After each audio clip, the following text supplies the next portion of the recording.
Without earphones, headphones, or kung ano man tawag nyo na ginagamit nyo kapag nagre-record.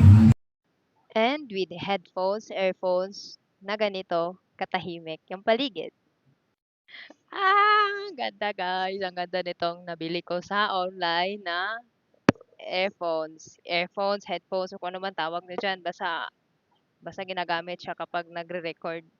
Ginagamit to usually ng mga nag-work from home kasi hindi pwedeng may maingay kapag nagkaklase sila or nagmi-meeting sila ng kanilang mga boss sa ibang bansa, ganun. So, these earphones pala or headphones is from EXA. EXA siya guys. Ito yung kanyang lagayan guys, oh. Ayan. Kakadating lang talaga nito. Kani-kanina lang talaga. So, dahil na-excite ako, na-record ko agad, tinry ko. Kung ikaw nag-work from home ka, bagay na bagay sa'yo tong headphones or earphones na nabili ko sa online.